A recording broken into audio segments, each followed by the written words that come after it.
لوگ ہیں رضا والے۔ السلام علیکم ورحمۃ اللہ وبرکاتہ۔ نحمده ونصلي ونسلم على رسوله الكريم اما بعد فاعوذ بالله من الشيطان الرجيم بسم الله الرحمن الرحيم فصل لربك وانحر صدق اللہ العظیم۔ دوستان محترم، عزیزان باوقار، میں نے خطبے کے بعد قرآن مجید کی ایک بہت ہی مشہور و معروف سورہ ہے سورۃ الکوثر، اس کی آیت نمبر 2 پڑھی، جس میں اللہ سبحانہ و تعالی ارشاد فرماتا ہے فصل لربک وانحر، تم اپنے رب کے لیے نماز پڑھو اور قربانی کرو۔ اس میں جو ونحر ہے یہ امر کا صیغہ ہے۔ معلوم پڑا کہ جس طرح نماز فرض ہے، قربانی بھی واجب ہے۔ اب کچھ ہی دنوں میں قربانی کا مہینہ آئے گا، ذو الحجہ، اور دنیا بھر میں مسلمان اللہ سبحانہ و تعالی کا قرب پانے کے لیے، اس کی نزدیکی پانے کے لیے، اس کی رضا کے لیے قربانی کریں گے۔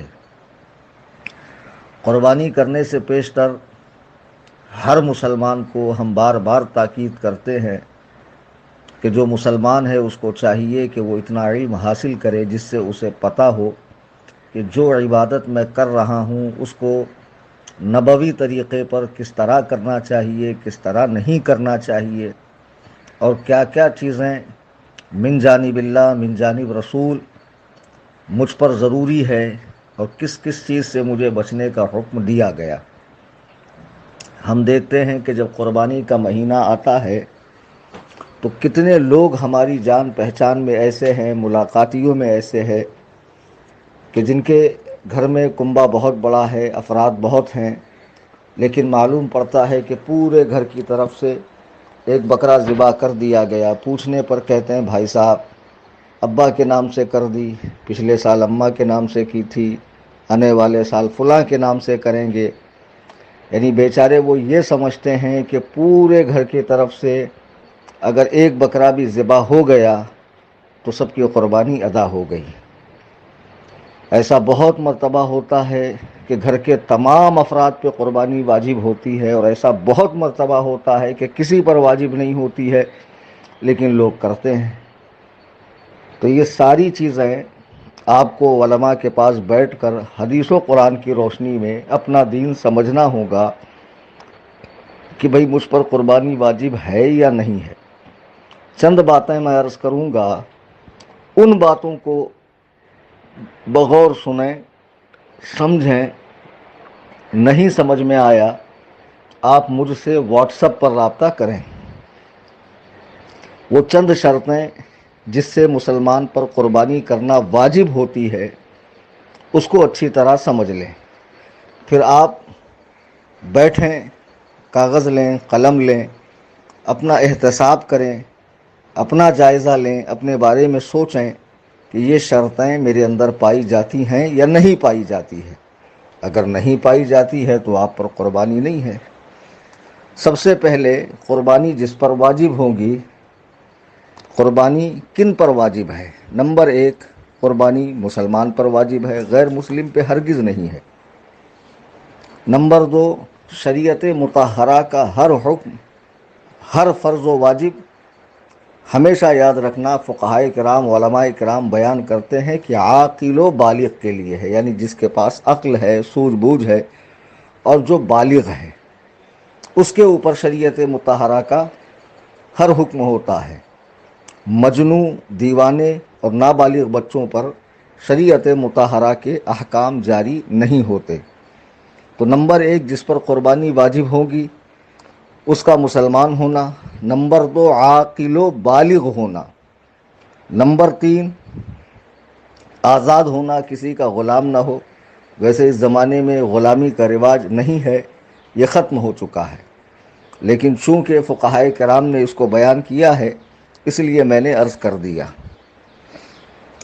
پھر صاحب نصاب ہونا، یعنی اس کے پاس اتنا مال ہونا چاہیے کہ جتنا مال ہونے پر شریعت نے قربانی کو واجب قرار دیا ہے۔ پھر مقیم ہونا، یعنی وہ اپنے شہر میں ہو، وطن اصلی میں ہو، اپنے مقام پر ہو، نہ کہ حالت سفر میں ہو۔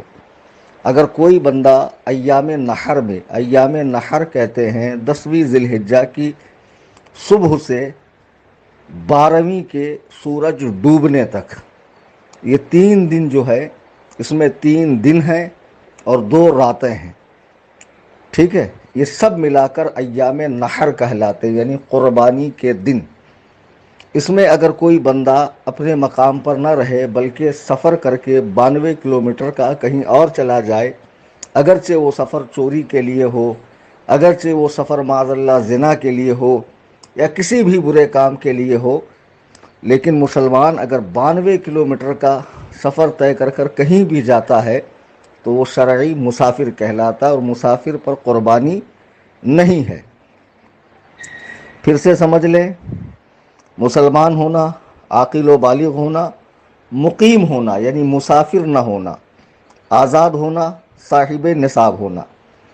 اور بعض لوگ یہ سمجھتے ہیں کہ قربانی صرف مردوں کی طرف ہے، نہیں، جس طرح نماز مرد و عورت پر فرض ہے، جس طرح روزہ مرد و عورت پہ فرض ہے، جس طرح زکوٰۃ مرد و عورت پر فرض ہے صاحب نصاب ہونے کی صورت میں، اسی طرح قربانی بھی صاحب نصاب ہونے کی صورت میں اگر بہت مرتبہ ایسا ہوتا ہے کہ عورت کے پاس سونا ہوتا ہے اور مرد کے ہاتھ خالی ہوتے ہیں، وہ جو مائکے سے لے کر آتی ہے، تو ظاہر سی بات ہے اگر اس کے پاس اتنا سونا ہے جس سے وہ صاحب نصاب ہے تو عورت کو اپنے نام سے قربانی کرنی پڑے گی، اور جس کے نام سے قربانی واجب ہو وہ پہلے اپنا واجب ادا کرے، پھر اس کو اگر اللہ تعالیٰ طاقت دے تو جس کے نام سے چاہے حصہ لے۔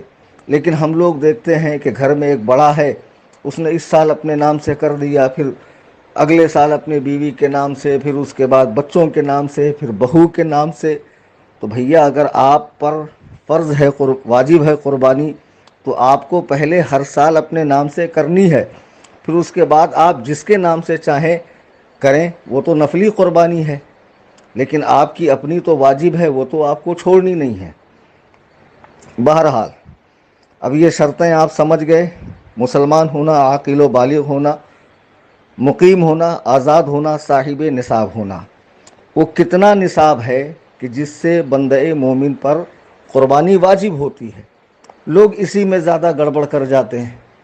بہت آسان بات ہے کہ آپ کے پاس حاجت کے علاوہ جو بھی چیز اتنی رقم کی ہو کہ جس میں 613 گرام چاندی خریدی جا سکے، آپ کے پاس حاجت کے علاوہ، مثال کے طور پر آپ کے پاس کچھ ایسے کپڑے ہیں جو استعمال میں نہیں ہیں، کچھ ایسی کتابیں ہیں جو آپ پڑھتے نہیں ہیں، یہاں تک کہ فقہا نے فرمایا کہ اتنی قیمت کا قرآن پاک جسے دیکھ کر پڑھتے بھی نہ ہوں، کھولتے بھی نہ ہوں، رکھا ہوا ہے، وہ بھی حاجت سے زائد ہے، اس کی قیمت بھی کاؤنٹ کرنی پڑے گی۔ جی، یا بہت سارے مکان ہیں، زکوٰۃ میں تو ایسا ہے اگر بیچنے کی نیت سے ہے تو آپ کو تب زکوٰۃ دینی ہے، لیکن قربانی میں ایسا نہیں۔ اگر آپ کے پاس ایک سردی کے لیے مکان ہے، ایک گرمی کے لیے ہے، یہ آپ کی حاجت میں ہے، اس کے علاوہ جتنے مکان پڑے ہوئے ہیں اگر ان کی قیمت ان کی قیمت نصاب کو پہنچتی ہو تو آپ کو قربانی دینی پڑے گی۔ اب یہ آڈیو کو سن کر لوگ اپنا اپنا حساب کریں کہ ہم پر تو قربانی تھی اور برسوں سے ہم سمجھ رہے تھے کہ نہیں ہے۔ جی، گھر کے اندر آپ کے جتنا سامان ہو اور وہ آپ استعمال نہ کرتے ہوں، آپ کی حاجت کا نہ ہو، اور اس سارے سامان کی قیمت اگر 613 گرام چاندی کے برابر ہو، اچھا 613 گرام چاندی کتنے کی آتی ہے؟ تو آج کی میں بات کر رہا ہوں 21 جون 2020 کی، تو فقط 30,400 روپے میں آتی ہے۔ جی، بعض جگہوں پر اس سے بھی کم ہوں گی، یہ میں بامبے کا حساب بتا رہا ہوں۔ جی، اتنی قیمت کسی کے پاس ہے، بینک میں رکھا ہوا ہے، کسی کو قرضہ دیا ہوا ہے، یا حاجت کے علاوہ کوئی چیز اتنی قیمت کی اس کے پاس ہے، اتنا سونا، اتنا چاندی ہے اس کے پاس، تو اس کو زکوٰۃ، یہ اس کو قربانی کرنی پڑیں گی۔ اب سونے کا حساب لے لیں، کسی کے پاس اتنی چاندی نہ ہو اور اس کے علاوہ کچھ نہ ہو، اگر اس کے پاس 87.5 گرام سونا، 8 تولہ 7.5 گرام سونا ہے، تب بھی اس پر قربانی واجب ہے۔ اب لوگ کہیں گے مولانا 87.5 گرام سونا 4,20,000 کا آتا ہے، جبکہ چاندی 613 گرام 30,000 کی آتی ہے، تو یہ کیسا حساب؟ تو یہ بہت آسان حساب ہے کہ جس کے پاس کچھ نہ ہو، فقط سونا ہو، تو اتنا سونا ہوگا تب اس پر قربانی واجب ہوں گی، ٹھیک ہے۔ لیکن کچھ سونا اور کچھ چاندی ہو تو اب وہ سونے سے چاندی کا نصاب پورا کرے، یعنی دیکھے کہ 613 گرام کی قیمت بن رہی ہے۔ اب سونا نہیں ہے، پیسے ہیں، تو اب یہ نہ دیکھے کہ پیسے 4,20,000 ہوں گے تبھی قربانی ہوں گے، یہ دیکھیں کہ 30,000 روپے ہے جس سے 613 گرام چاندی خریدی جا سکتی ہے، تو یقیناً اس کو قربانی کرنی پڑے گی۔ لوگ قربانی کے بارے میں بڑی بے احتیاطیاں کرتے ہیں، توجہ نہیں دیتے، دھیان نہیں دیتے، ایسا مت کیجیے۔ قربانی اللہ تعالیٰ کا تقرب حاصل کرنے کا ذریعہ ہے۔ خاص دن، خاص جانور کو اللہ کی نزدیکی پانے کے لیے قربان کرنا، حضرت ابراہیم علیہ نبی گنا علیہ السلام کی سنت کو ادا کرنا، یہ قربانی کہلاتا ہے۔ قرآن میں اللہ نے فرمایا تم اپنے رب کے لیے نماز پڑھو اور قربانی کرو۔ قربانی کی بہت ساری فضیلت ہے، بہت سارے فضائل ہے قربانی کے، چنانچہ ام المؤمنین سیدتنا عائشہ صدیقہ رضی اللہ تعالیٰ عنہا کی روایت ہے کہ اللہ کے حبیب فرماتے ہیں کہ 10ویں ذی الحجہ کو آدم کے بیٹے کا کوئی عمل خداوند قدوس و جبروت کے نزدیک خون بہانے سے زیادہ پیارا نہیں، اور وہ جانور قیامت کے دن اپنے سینگ اور بالوں اور کھروں کے ساتھ آئے گا، اور قربانی کا خون زمین پر گرنے سے پہلے خداوند تعالیٰ کے نزدیک مقام قبولیت میں پہنچ جاتا ہے۔ لہٰذا جب بھی اسے ادا کرو خوش دلی کے ساتھ ادا کرو، کوئی بار نہ ہو، کوئی بوجھ نہ ہو، اللہ کی رضا کے لیے خوشی کے ساتھ اسے ادا کرو۔ جن کے پاس مال و دولت ہے، سب کچھ ہے، لیکن آج کی تعلیم نے ان کا دماغ خراب کر دیا۔ کیا ضرورت ہے خون بہانے کی، کیا ضرورت ہے بے زبانوں کو مارنے کی، اس سے اچھا کیک کاٹ دو، اس سے اچھا وہ کر دو، اس سے اچھا وہ کر دو۔ یہ جاہل قسم کی بکواس کرنے والے ملحدین اور انگریزی تعلیم یافتہ جن کا دماغ خراب ہو گیا، ہم تو دیکھتے ہیں بمبئی میں کہ بعض سوسائٹی کے اندر نہیں ہماری سوسائٹی تو بہت ایسی ہے ویسی ہے، یہاں جانور لے کے آئیں گے تو فلاں کا دل دکھ جائے گا، فلاں کو ناراضگی ہو جائے گی۔ تم کسی اور کو خوش کرنے کے لیے اللہ کو ناراض کر رہے ہو، اپنے پیدا کرنے والے کو، اپنے پالنے والے کو، اپنے رزق دینے والوں کو۔ جو لوگ بامبے میں ہائی سوسائٹی میں رہتے ہیں، وہ لوگ جو اس کی پرواہ کرتے ہیں کہ غیر خوش رہیں بھلے اللہ ناراض ہو جائیں، ان لوگوں کو چاہیے کہ اپنی عقلوں کو ٹھکانے پر لے کر آئے اور اللہ و رسول کے احکام کی پابندی کرے اور کسی کی خوشی اور ناراضگی کی پرواہ نہ کریں۔ اور یاد رکھیں اللہ کے حبیب علیہ السلام فرماتے ہیں، سنن ابن ماجہ کی حدیث ہے جس کے راوی حضرت ابو ہریرہ ہے، کہ حضور نبی کریم رؤوف الرحیم صلی اللہ علیہ وسلم فرماتے ہیں جس میں طاقت ہو، وسعت ہو اور قربانی نہ کرے، وہ ہماری عید گاہ کے قریب نہ آئے۔ اللہ اکبر کبیرہ۔ جب صحابہ نے پوچھا اللہ کے حبیب علیہ السلام سے کہ ان قربانیوں کا فائدہ کیا ہے، ان قربانیوں کا مطلب کیا ہے، یہ قربانیاں کیا ہیں، تو اللہ کے حبیب فرماتے ہیں تمہارے باپ ابراہیم کی سنت ہے۔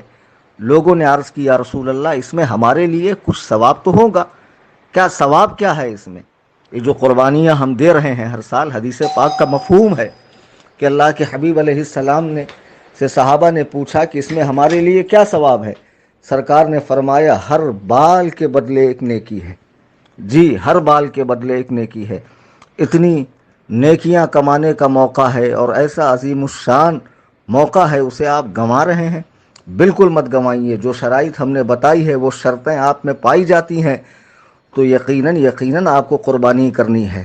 اچھا، جن لوگوں میں یہ شرطیں پہلے سے تھیں لیکن مسئلہ نہیں معلوم تھا، قربانی نہیں کرتے تھے، یہ سمجھتے تھے کہ پورے گھر میں سے اگر ایک نے بھی کر دیا تو ہو گئی، حالانکہ یاد رکھیں گھر میں جتنے ممبرز ہوں اور جن جن میں یہ شرطیں پائی جائے ان سب کو قربانی کرنی ہوگی۔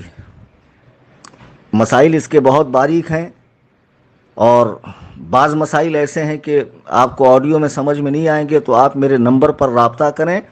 قربانی سے ریلیٹڈ کوئی بھی مسئلہ پوچھنا ہو آپ مجھے واٹس ایپ پر پوچھیں، فون نہ لگائیں، میں فون نہیں اٹھاتا ہوں۔ میرا نمبر ہے 9820672770۔ قربانی سے متعلق جو لوگ لاپرواہی کرتے ہیں کہ بھئی اب ایک گھر میں کئی لوگ ہیں، مثلا بہو بھی ہے بیٹا بھی ہے، اب ہو سکتا ہے کہ بیٹے پر قربانی نہ ہو، بہو پر ہو، اس کے پاس اتنی مالیت کا سونا چاندی ہے یا اتنی رقم ہے، تو اب سسرا تو کر رہا ہے اور سمجھ رہا پورے گھر والوں کی طرف سے کافی ہے۔ ایسا نہیں ہوتا میرے بھائی، جب اس پر واجب ہے تو اس کو اپنا بھی واجب ادا کرنا ہے، آپ کو بھی ادا کرنا ہے۔ بیٹے پر واجب ہے تو بیٹا بھی ادا کرے، بیوی کے پاس اتنا سونا ہے تو بیوی بھی ادا کرے، اور سب کے سب اللہ سبحانہ و تعالیٰ کی رضا تلاش کرے۔ تو جن لوگوں نے اتنے سالوں کی قربانی نہیں کی، مسئلہ معلوم نہ ہونے کے سبب، اب وہ کیا کرے؟ اب وہ ایسا کرے کہ قربانی کی قضا نہیں ہوتی ہے۔ مثال کے طور پہ کسی کی 10 سال کی قربانی باقی ہو، اور اب وہ 10ویں ذی الحجہ سے 12ویں کے سورج ڈوبنے کے اندر اندر 10 جانور لا کر ذبح کرے، ایسا نہیں ہو سکتا، بلکہ وہ 10 جانور خریدے، ان کو صدقہ کرے، یا پھر ان کی جو قیمت بنتی ہے وہ صدقہ کرے۔ جی، اس طرح اپنے ذمہ سے وہ پچھلی قربانیوں کی قضا اتار سکتا ہے۔ پچھلی جو قربانیاں اس کے اوپر باقی ہے وہ اپنے ذمہ سے اس طرح اتار سکتا ہے۔ اور یاد رکھیں، یہ جو شرطیں میں نے بتائی، مسلمان ہونا، عاقل و بالغ ہونا، مقیم ہونا، آزاد ہونا، صاحب نصاب ہونا، یہ شرطیں پہلے سے پائی جانا ضروری نہیں ہے۔ جیسے زکوٰۃ میں مال پر 1 سال گزرنا ہے، ان شرطوں میں سے یہ شرطیں اگر قربانی کے 3 دنوں میں، جیسے 10ویں ذی الحجہ سے 12ویں کے سورج ڈوبنے تک، اس بیچ میں کبھی بھی پائی گئی، مثلا ایک کافر مسلمان ہو گیا، اب اس کے صاحب نصاب بھی ہے، اس کے پاس اتنا مال بھی ہے، اور وہ اپنے شہر میں بھی ہے، اور عاقل و بالغ بھی ہے، تو اب فوراً اس کو قربانی کرنا ضروری ہے۔ کوئی فقیر تھا، غنی ہو گیا، یعنی اتنا مال اس کے پاس آ گیا جس سے 613 گرام چاندی جو 30,000 کے اندر اندر آتی ہے خریدنے کے لائق ہو گیا، تو اس کو قربانی کرنی پڑے گی۔ کوئی نابالغ تھا، اسی وقت بالغ ہو گیا اور صاحب نصاب بھی ہے، مسلمان بھی ہے، اور اپنے شہر میں بھی ہے، تو اسے قربانی کرنی پڑے گی۔ قربانی کے جانور کے متعلق چند باتیں میں بتا دوں، اور ساری تفصیل آپ جو قربانی کے مسائل جاننا چاہیں، ذبح کرنے کا طریقہ، نماز عید کا طریقہ، تشریق، ایام تشریق کے بارے میں، اور قربانی کے جانور کے بارے میں تمام تر تفصیلات وغیرہ، یہ ساری چیزیں آپ مجھے واٹس ایپ پر پوچھیں۔ بس چند باتیں عرض کر دیتا ہوں۔ قربانی کے جو جانور ہیں وہ 5 طرح کے ہیں، ویسے علماء کرام عام طور سے 3 ہی بیان کرتے ہیں، اور میں جو 5 بیان کر رہا ہوں وہ انہی 3 میں سے ہے۔ نمبر 1 اونٹ، گائے، بکری، دمبا اور بھیڑ جس کو وہ مینڈا کہتے ہیں۔ تو علماء کرام نے بکری میں ہی دمبا اور بھیڑ کو شامل کیا ہے، داخل کیا ہے، اسی لیے عام طور سے علماء فرماتے ہیں کہ قربانی کے 3 جانور ہیں، یعنی اونٹ، گائے، بکری۔ تو اب بھیڑ اور دمبا جو ہے وہ بکری کے اندر شامل ہے۔ تو یہ 5 کے اندر نر، مادہ، خصی ہر طرح کے شامل ہے۔ جی، یعنی بکرا، بکری، گائے، بیل، اونٹ، اونٹنی، ٹھیک ہے نا؟ تو یہ اس میں خصی بھی شامل ہے، یہ بات اچھے سے ذہن میں رکھ لیں۔ جو قربانی کے جانوروں کی جو عمر ہے، وہ عمر یہ ہے کہ اونٹ 5 سال کا ہو، گائے 2 سال کی، تو گائے کے اندر بھینس بھی شامل ہے، بکری 1 سال کی، اس سے 1 دن بھی کم عمر نہیں ہونا چاہیے، زیادہ ہو یہ افضل ہے۔ ہاں، دمبا یا بھیڑ اگر وہ 6 مہینے کا ہو اور دور سے دیکھنے پر سال بھر کا نظر آتا ہو، اچھا فربا لگتا ہو، دیکھنے میں سال بھر کی عمر لگتی ہو، تو اس کی قربانی جائز ہے۔ ہمارے بعض لوگ بامبے میں شوق سے انڈل بکرا لے کر آتے ہیں، سمجھتے ہو، بعض لوگ تو قربانی کے جانوروں کو لڑواتے ہیں۔ بعض ایسے بھی جاہل ہیں کہ اگر بکری لے کر آئے تو اس کا دودھ دھو کے استعمال کرتے ہیں، دودھ نکال کر استعمال کرتے ہیں۔ یاد رکھو، اگر کسی نے قربانی کے جانور پر سواری کی، یا مینڈا لے کر آیا اور اس کے بال نکال کر چادر ودر بنا لی، کمبل بنا لی، یا کسی نے قربانی کے جانور کو مارنا بھی منع ہے، یا اس پر سواری کی تو جتنی سواری کی اس کا صدقہ ادا کرے، اس کا دودھ نکال کر اگر استعمال کیا تھا تو اتنی قیمت صدقہ ادا کرے، اور قربانی کے جانوروں کو خدا کے لیے لڑوائے نہیں۔ اور ایک بات یاد رکھیں، ماحول اچھا نہیں ہے، ملک کے حالات بالکل اچھے نہیں ہیں، اسلام دشمن طاقتیں ہر وقت مسلمانوں کو کسی طرح ذلیل و خوار کرنے کے چکر میں لگی ہوئی ہے۔ قربانی کرتے وقت خبردار کوئی بھی سیلفی نہ لے، ویڈیو نہ بنائے، اسے کہیں بھی سوشل میڈیا پر شیئر نہ کریں۔ اس سے غیر مسلموں کو اسلام کے خلاف بولنے کا، مسلمانوں کے خلاف زہر اگلنے کا اور موقع ملتا ہے کہ دیکھو یہ کس طرح بے دردی کے ساتھ جانوروں کو، بے زبان جانوروں کو مارتے ہیں، حالانکہ وہ اس مفہوم کو نہیں سمجھیں گے کہ یہ کیا چیز ہے، اور اسلام کس پیارے طریقے سے جانوروں کو ذبح کر کے ان کے اندر کی تمام تر بیماریوں کو نکالتا ہے۔ ورنہ دنیا میں لوگ کس طریقے سے جانوروں کو مارتے ہیں، ان کا گلا گھونٹ کر اور کیسی اذیتیں دے کر، اور یہاں تو اس دن جانوروں کو ذبح کر کے ہزاروں لوگوں کے کھانے کا انتظام کیا جاتا ہے، جو سال بھر ترستے ہیں گوشت کے لیے، آج ان کے گھر بھی عید ہو جاتی ہے۔ خیر یہ ساری باتیں دیگر ہیں، اس کو اچھے سے سمجھیے کہ عید کے دن خدا را اپنے جانور کو ذبح کرتے وقت فوٹو نہ کھینچیں، سوشل میڈیا پر عام نہ کریں۔ اور جو لوگ انڈ البقرہ وغیرہ خریدتے ہیں، اس سے افضل ہے بکری خرید کر ذبح کرنا۔ جلالہ جو پیشاب پیتا ہو اس کی قربانی مکروہ ہے، نہیں کرنا چاہیے، اس کی قربانی درست نہیں ہے۔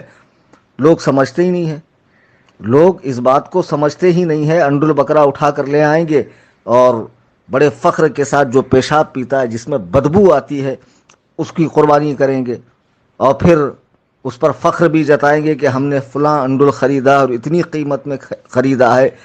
ہرگز یہ فخر کرنے والی بات نہیں ہے، یہ فخر کرنے والی بات نہیں ہے، بلکہ صاف ستھرا جانور لے کر آئے، خصی لے کر آئے تو یہ اور زیادہ بہتر ہے، جس کے خصیے دبا دیے جاتے ہیں، جس میں بدبو نہیں آتی ہے، جس کا گوشت صاف ستھرا ہوتا ہے۔